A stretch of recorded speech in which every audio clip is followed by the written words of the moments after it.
Klein Goldcrest's team, Yang announced, with Feng Zhao and Astor Blackwood.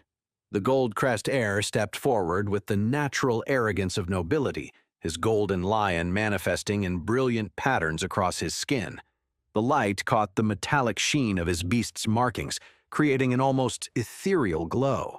Feng, whose red cobra created scarlet scales along his neck, and Astor, with his rhinoceros's bluish markings, flanked him with similarly aristocratic bearing. "We won't need heavy weapons," Klein declared while selecting a light short sword, the blade catching the morning light. "Our beasts are more than sufficient." Feng chose a pair of daggers, their edges glinting dangerously, while Astor opted to take no weapon at all. His rhinoceros markings intensified, covering his arms with a bluish glow that promised raw power. Unlike previous groups, these three had trained together since childhood. Their beasts, all with high potential, complemented their styles naturally.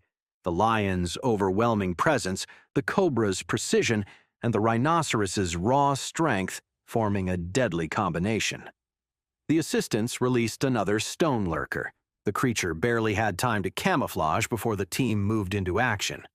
"Delta formation," Klein ordered without raising his voice. His companions positioned themselves instantly, Astor taking the front while Feng and Klein covered the flanks. Their movements spoke of countless hours of practice.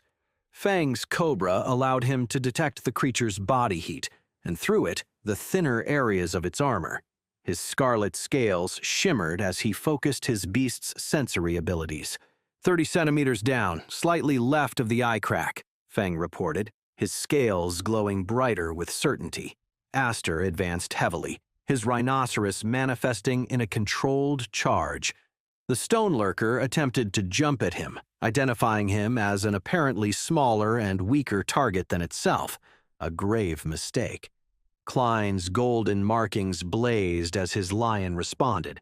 A roar, amplified by his beast's power, struck the Stone Lurker mid-leap. The sound wave made the stones on its body vibrate violently, creating weak points in its natural armor. Before it could recover, Feng appeared at its side, his daggers shining with a poison skill, finding the points weakened by the vibration with snake-like precision. The Stone Lurker tried to turn, but Astor was already there. His rhinoceros manifested a charge that, though contained, struck the creature with brutal power. "Finish it," Klein ordered, his voice blending with a growl that carried his lion's authority.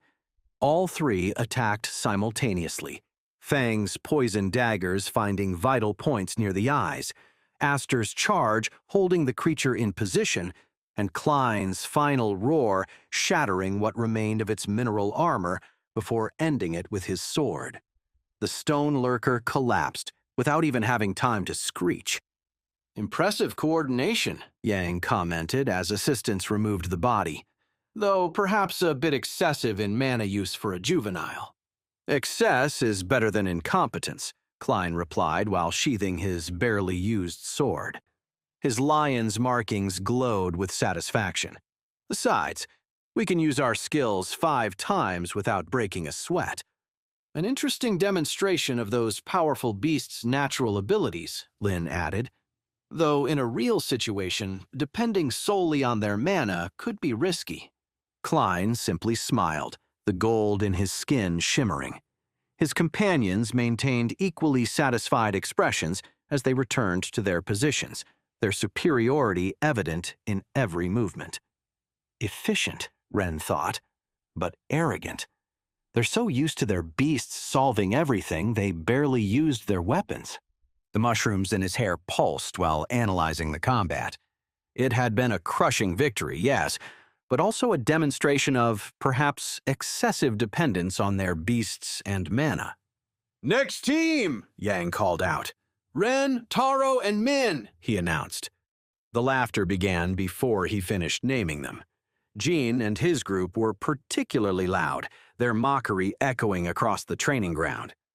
"The rotting fungus and his friends!" someone shouted from behind. "This'll be fun!" Ren ignored the taunts as they descended to choose their weapons. The mushrooms in his hair pulsed as he approached the equipment. His eyes immediately fixed on the coiled ropes among the more traditional weapons. "Take that one," he whispered to his companions, selecting just one long, sturdy rope. He approached each one and whispered something in their ear. Taro and Min exchanged surprised looks, but nodded, trusting their friend's unconventional strategy. For himself, Ren chose a short spear. "Look!" Jean's mocking voice rose above the crowd. "The coward wants to stay far from the monster, though he can't even carry a normal long spear." The laughter increased. Even students who normally remained neutral smiled at the sight of the weak muzzle boy unable to wield a longer standard spear. "Are you sure about your choices?" Lin asked, her expression neutral but her eyes studying them with interest.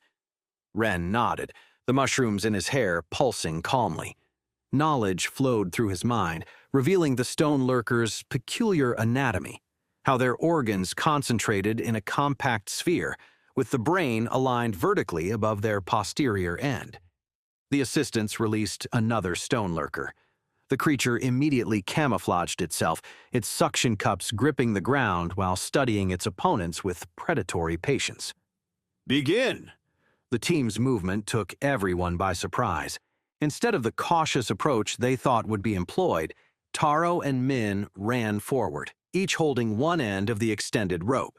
Ren followed closely in the center, just behind the rope, his short spear ready. The Stone Lurker detected the movement and prepared to jump.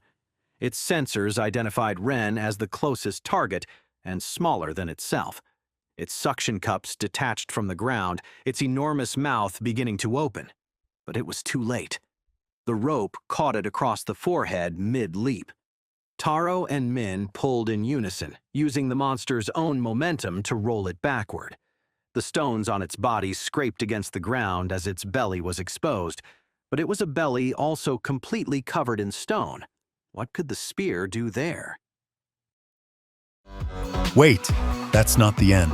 You've just had a free taste. Now get the full story on the Pocket FM app, link in description. Check out our next video and playlist, and don't forget to like, share, and subscribe.